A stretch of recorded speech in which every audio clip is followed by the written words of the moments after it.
So the lads have given me control of the camera. I've turned up in the Maserati today, the most practical car I've got at the moment, to of course come to Skinworks where I'm about to begin my tattoo.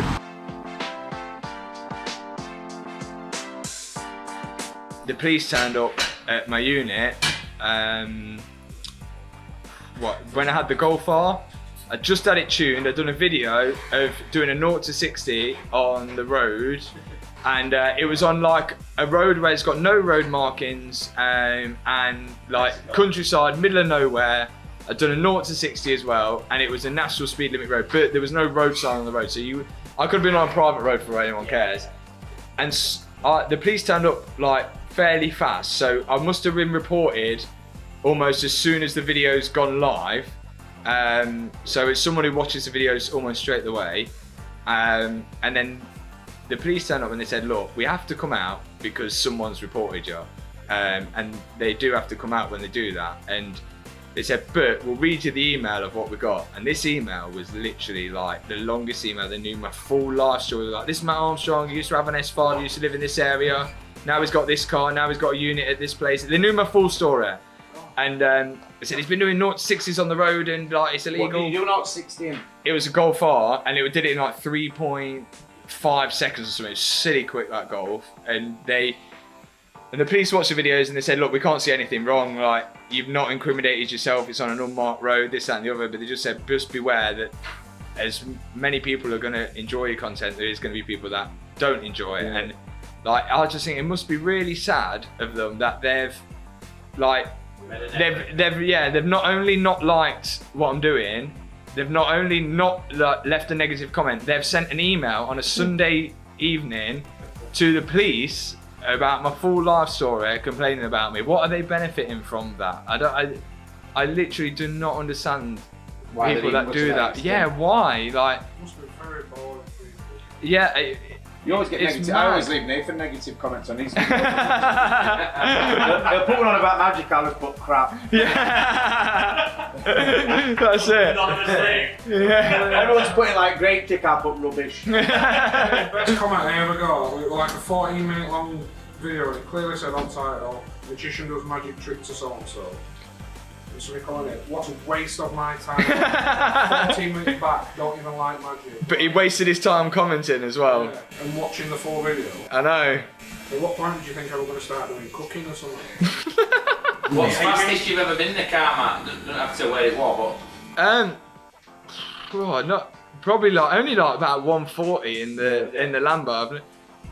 In the Lambo, that is so scary, and yeah, I think it's because it's your own car. You don't feel like that. You don't feel like you don't like abusing. Yeah, it is scary. I've never been like a massive like speed freak, as in I want to go the fastest or whatever. I like the acceleration feel of things, and yeah, like being pushed back and the torque of it and that sort of stuff. But yeah, I'm not like a massive speed freak.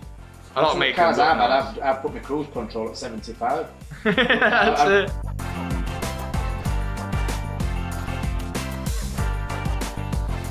Have you not fancied doing like a Mad Max kind of thing, just something that's completely different or not? Yeah, I thought about doing some wild stuff, but I've just been worried about whether it'll work or not. And I think that's the thing. There's some negative comments which say like, oh, all you do is the same thing to cars. You get a car which is crashed, you rebuild it, it's done, and then you raffle it. And then I'm like, well, yeah, and I'm like, well, it works. And you know, when you go to McDonald's, it's the same menu most of the time, but it works, and you enjoy it. And like the only thing, they change up a little things. They have like the specials and stuff, and I change up the cars and switch it up a little bit here and there, and it works, and I enjoy it. And I don't see why I should change it and risk it not working and people not enjoying it because I've changed so much. And do you not feel like years ago you'd dream, I don't know, you might have dreamed of thinking, God, let's chop a Golf R up, but now you're doing cars that are like dream cars for people as well. Yeah, that's it. That's unreal, isn't it? Yeah, that's another thing. I think I would have been so scared to touch like a Golf R years ago, and now it's like, even when I got the Lambo, I was well scared to like do anything to it. I'm not saying a Golf's bad, but it's just cars that years ago. Oh yeah. That were still a lot of money. You won't dream of chopping up now. You're chopping something. Oh yeah, like, that's it. You gotta get the confidence to do it. It's like even touching your own car for the first time, doing something to it, you're like, oh god, I'm hoping doing this right, and then you sort of just build up your confidence, and you kind of learn that it's just nuts and bolts, and that's how it's held together. It's nothing. It's nothing. Yeah, it's just a car. Yeah, it is just a car. So you got to sort of get your head around that. But yeah, it is scary. It's definitely scary. Nathan's thinking about ripping his walnut dash out on his. What are you going to do with walnut dash now? He wants to put a piano black. I don't want to devalue it. You know what I mean? in the UK. Yeah. Keep it fully custom.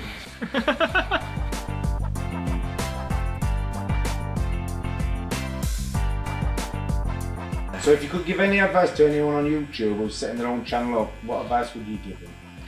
I would say the main thing is don't stop. Like it's one of them things that you could make 100 videos and no one is going to watch any one of them, or you're going to get 1 or 2 views or this and the other. But if you believe that it is good content and everything, then eventually there'll be something that'll pop through, and then it will start.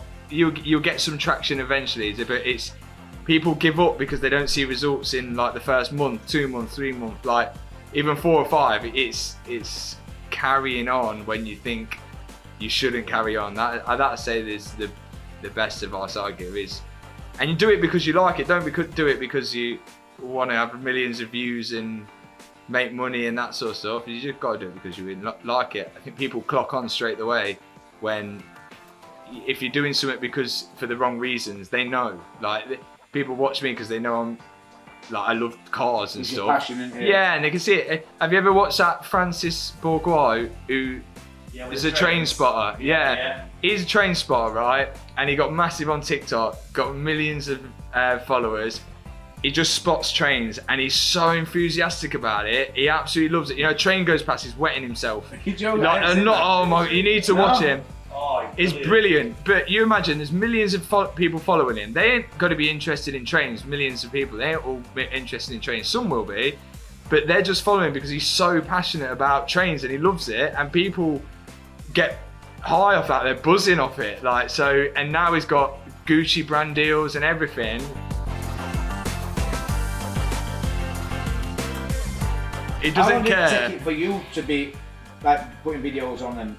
You've been doing it for a while, haven't you? I've been like, really it picked up like 2 or 3 years ago. That's when it started like becoming like something that I thought, it might be a doable thing that I could do for a job. But I was putting videos on YouTube for years. I've been BMXing stuff really, but not on the basis that I wanted to get followers or stuff. It was more like put the videos on and use them to enter in competitions, or we'd do it so we could watch back on the progression that we've made through riding. And then with the car stuff, it was like, I used to film a lot of stuff anyway, so I knew how to put it back together with the cars anyway. And then when Hannah crashed her Audi TT, I thought, I'll film this on YouTube, people might be interested in it. And then it really just picked up a following, and it's sort of like hit a niche then of like rebuilding crashed cars. And so that was the first car, the Audi that she crashed? Yeah, the Audi TT, that's it, yeah. Right. So I filmed a few bits on my own car before, but nothing like crazy. But Hannah crashed her Audi TT, and at the time I had a Mercedes E-Class, and like I've always been into properties and stuff. I was like buying them, and that was like sort of that was my goal before everything. I wanted to do properties and buy them and renovate them, rent them out, that sort of stuff. So I'd already had, I think probably like 2 at that time. And then when Hannah crashed her Audi TT, and then the insurance said, right, you can buy back the TT for 600 quid, and she'd already had a payout for like £4,000. Yes. So I was like, I can repair this easy. I looked and seen what was up with it. I can repair this. So I thought, if I sell my Merc, I can get like 10 grand for my Merc. I could use that for another house deposit and then drive around this Audi TT, which I could fix around for a couple $100. So I'm going to do it. So at the same time, I thought I'd film it and put it on YouTube. And that house deposit, I kept. I'm selling the Merc, it was like 10 grand or so. I kept that house deposit, and then after filming the Audi TT, I then bought another crash damaged car and used the house deposit to do that, because I was enjoying doing this YouTube so much, and it just went on from there. It was. So what It just experience did you every have thing. in doing it though? Like, were you done mechanicking before? or- No, just learning on it. My dad's a mechanic, so that helps. That was always like you sort of lifeline. If you break something or go wrong, then I just ring my dad. but no, it's just basically just learning as to go along. I think people when they watch the channel, they can see that as well, because it's the repairs I was doing at the start are very minor to what I'm doing now, where it's like pretty hectic. And I used to look at cars ages ago when they're smashed up and think that's never repairable, but now I can look at them and think, oh, that's doable. Would you take any project on then? So if engine wasn't running on a like completely siege, you take that project on? Now I feel like it is possible for anything's repairable at an expense. And the good thing about being on YouTube is that I don't have to worry too much about the expense side, because if I can make content on it, then I can, the expense is covered because I'm making content and people are interested in it. And also I've got help from hundreds of thousands of people that are watching it. They spot something that I haven't spotted and say, oh, you need to do this. And they help me as well. So it makes it so easier to do.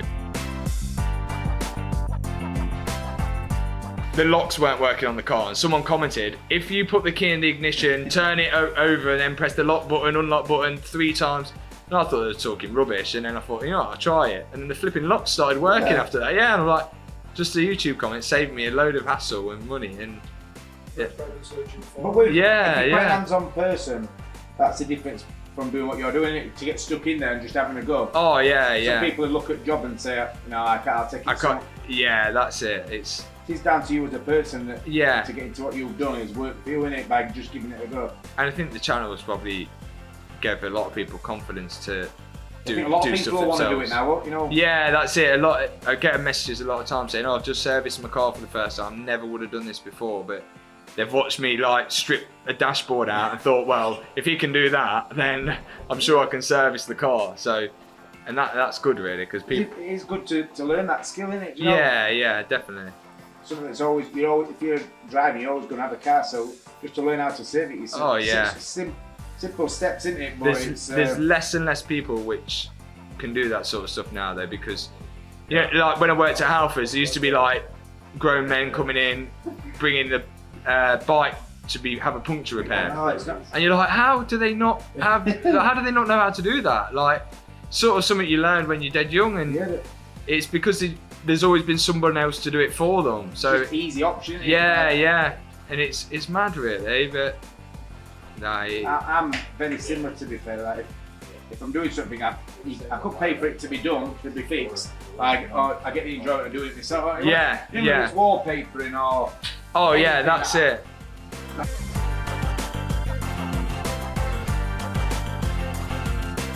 Who's put Alfred spoiler on a Lambo? I was looking at mine one, it's that Super Leggera spoiler. Yeah, that's it. I was looking at him, but I'm This really. is the best thing you've done, man.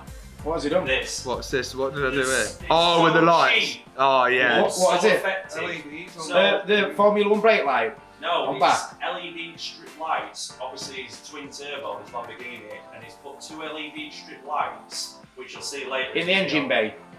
And it lights up the turbos. Yeah, they're like in the grill at the back. So Alright. I wanted to sort of expose the turbos. They did have the bumper off for ages, and everyone cries about the bumper being off. They're like, oh, it looks unfinished. I've So- seen a few of them do that. They have bumper off, don't they? Yeah. So I had the bumper off for ages because when I go to shows and stuff, all people do is take photos of the turbos at the back. So I thought, Oh, is that why you did it? yeah, I'll leave it exposed. And then I was like, well, when you're driving around in winter, it gets all shit up. So I thought, I'll put the bumper on, but I still want people to see the turbo. So I put some LED lights sort of shining onto the turbos, and it looks mint. Looks So really for the good. full video, go check it out. Yeah. I think Lee should work for him, mate. You should be his like. I won't get no, they're not just staring at you. That's it. Tell camera Lee how you feel about him. Go look at camera. I love Matt. No, it's good because I've watched Matt like when he first started, and to see like how he's grown, that channel's grown and grown and grown over years. It's like it feels like you're a part of his channel sort of thing, because you're seeing that car going from absolutely wrecked to a thing of beauty, and he's done it all himself. So I'm a big fan. Oh, Do you know what? Do you know what I was gonna ask as well? What you have a kiss? Yeah. Do you know when you so when I film these videos and put them out, because I got like multiple cars and do multiple projects, but the only reason I do it is because sometimes I wait for parts on one car and I can't carry on filming. I need to put 2 videos out a week or 1 video out a week or so, and it's hard to do that if I don't have the parts, so I always have another car that I can film on if I've not got parts for one. But I always think, do you know, as someone who watches it, would you prefer that if I just have one car and I consistently film on that, like each video is the next video on that, or do you prefer it where it's like one video might be on the C63, the next video is on like the S3, and it's broken up a bit? I don't know. Yeah, I like when it's broken up because it's not flying through that car and then it's done. Yeah. I see. So yeah. I like where you might do the C63 one week, and then the next week you'll do a bit on the Lambo, or you'll do some film on the Lambo, and then because I think like you'll go back to that video sort of. Yeah, thing. So yeah. Then you think, oh well, last one he did the exhaust on it, so and then yeah, say, all right, we're doing this week, and it's like, oh well, after that he's going to get this bit done, but then you'll go on to another car, and it sort of like brings your mind back to last week or the week before. Yeah. What did he do? It's a bit exciting looking forward to it. Yeah, it's exciting, because Matt always puts like little teasers in his videos. Yeah. Maybe like a big box or some parts, or he'll say, I'm going to get this, I'm going to get that, and you're waiting for that video the following week, but then he might bring out another video on something else and you think, oh yeah, he's going to put that on this week. That's he's it. going to put that on. At the minute, I think I've done like 3 C63 videos in a row, and I thought, oh, yeah, I wonder whether they're performing really good, because people sort of waiting for that next video, but then I forget there's some people that don't really watch the C63 videos, they're watching the S3 videos, and then I'm like, oh, if I just put an S3 video out now when everyone's waiting for the next C63 one, are people not going to like it? But perhaps I just think too much about it. Yeah, you actually overthink what you're putting out, because I think people just watch it because they want to watch it anyway. I want to see Del Boy car with a twin turbo on it. But it's like all the little things like the merch, the detailing products. Yeah, we did them. Like that, there's always something different each week on the channel that makes you excited for the next one. Yeah, that's another thing I like trying to do. Yeah, is not just you finish a video, that's it. It's like, okay, they've got to look forward to whatever I'm doing next, else they forget about you and forget what, like, there's not a reason to watch another video. So yeah, it's making that. And I think the good thing is it's like you get some other YouTubers and stuff that put it on, and it's quite scripted. Yeah. It's like raw and just like one of the lads sort of thing, doing something to. And that's really another. You're doing like a bit of a service, really. That's another thing, because you're helping them. There's little things like, so I used to use a tripod to film everything, and then I sort of heard that someone said to me like, oh, when I watch your videos, it's almost like I am with you in the garage working on the car.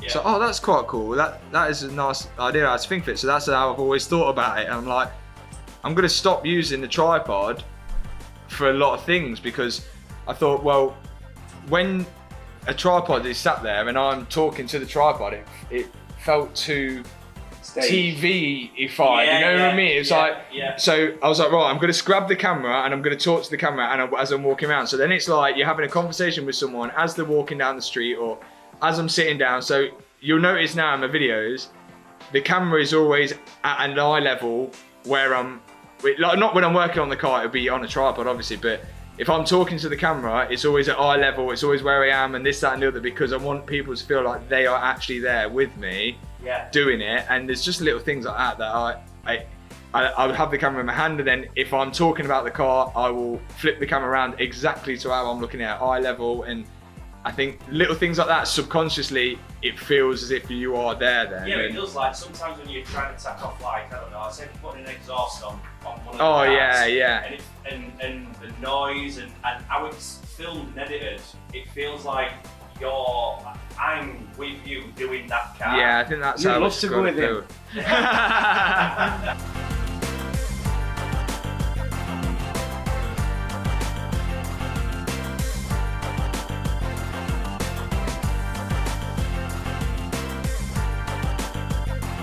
you ever have it where you'd invite people down who was close by or a lot of travel anywhere in the UK to come and see what you do? You know what you work? Yeah, I think I would probably do something like that. One like. Well, he's got his hand up. No, but I think it'd be a nice thing for like an open day where people can come down and just see what. No, we'd be going. Are you gonna leave now? You've been here 3 days. I have had people turn up at the unit, like some like people that had just been a bit strange and stood there, and I'm like, "You're alright," and they're like, "Yeah, I've sussed out where your unit was, and I just want to watch you work," and I'm like, "Oh, don't worry, nothing like okay, like yeah, yeah," and I'm just like, "Oh, okay," and it's a little bit strange, but I have thought about doing something where, yeah, if they wanted to, they could come and sort of, like I think it would be interesting for a lot of people to see, because I would have loved to have seen that when I was doing my channel and stuff. I'd love to see how like a YouTuber who does it for a living works, like how hard actually is it. They've just seen your end result on the video. Yeah, that's it. Nice they don't realise how much goes into it, and it's absolutely nuts what goes into it, because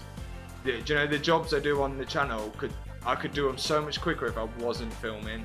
Like stripping the dashboard out, getting the right angle on the camera so everyone can see what I'm doing, like is difficult. So if I'm taking a bolt out, I'm like, right, before I take that bolt out, which takes 2 seconds, I'm moving the camera to a position where people can see it. Yes, I'll take 20 minutes. Yeah, and then I'm also thinking in my head at what point of the video am I at, how many minutes am I in this video to this point, because I then have sponsors in the video. The sponsors always want the sponsors always want that section in before halfway through, so I'm trying to think about that as well. I do that whole job, and you're sort of over it then. You've done that job, and then not only that, then you've got to go home, put the content on the computer, and then edit all the job that you've just done. It's like PTSD of doing it. You're like, oh god. How long does it take you nowadays to edit a video then? Roughly. Average 10 hours, I'd say. Is it? That's from after you filmed it to finish result. Normally how it goes is I would finish a video, start editing about 9 at night, 9:30 at night, and then I'd finish about 2:30, 3 on what I've done, and then I'll go to bed, wake up the next morning, and I'll go down to my unit, sit in my unit, and then carry on editing again, and then I reckon I'll be done about like in the afternoon that same day when I've got voiceover and everything. It takes ages, honestly. It takes so long. The good thing with Matt's videos as well is he's really honest on it. Have you watched any? You don't sound like you've watched any. I've only watched one. I've only watched one. If he's like ordering any wrong parts, he'll admit to all his community and stuff. Oh yeah, that's the thing. People, that's the thing that I make videos that I would like to watch myself and like to see, like real life. So when I watch some people in America and they've got like the most absolutely immaculate workshop. Every bolt comes off easy. They put something off and it takes 5 minutes and everything goes to plan. You think that ain't how it is in real life. So I think people need to know that this is actually what happens in real life. I put loads of stuff on the cars and people comment saying like, "Oh, you talked nothing up." And I guarantee you, any garage you go, they would never torque any of the bolts up. They're not going to get a torque wrench out for every single bolt on the car. And on the engine and stuff, I can imagine yes, but in real life, it just don't happen. I just film what's real and what's not. What I do, yeah. I think that's the best way to it. If you start pretending you're something you ain't, it's not. So what do you want to reach from this YouTube? Is there a set goal you want to get to? Do you want to get to 1 million subscribers? I think that's that's another thing that agencies ask me as well. Like, what's your main goal? What do you want to be on TV? Do you want to do this? And I'm like, I'm so far ahead of where I thought I'd actually be now that I don't know. I literally don't. I never thought I'd be in this position now. So I literally don't. All I'm concentrating on is just like gaining the following up as big as I can and as wide as I can. Like I want to try and I want the channel to be big in like America and other countries and that sort of stuff. I want to reach out to like a wider audience, and then it's sort of you can do anything. Then it's like if I can go into America and collaborate with American YouTubers and people from the UK enjoy it as well, and then I get to enjoy myself even more and travel whilst making money at the same time and doing my job. And I think that's I can't see myself not doing YouTube. I think I just enjoy it too much. But it's like, I think the same way I enjoy it because of BMXing. It's like there was no real rules in BMX. You can do what you want. You can make up a trick if you want to. You can copy someone else's style if you want to. With YouTube, it's similar. You can put out what you want to do. You can do it in your own style. You can copy someone else if you want to, but there's no really rules. It's not like TV. You could go and film something for the TV and you do what you want, but then someone could edit it and portray you in a completely different way than what you actually are. It's up to them, isn't it? But so can you give any of your fans that are watching like any teasers on maybe anything that's coming, or guaranteed there is what would you call it? An SUV which is coming, like a 4x4 big car. Guaranteed. That is the guarantee coming out.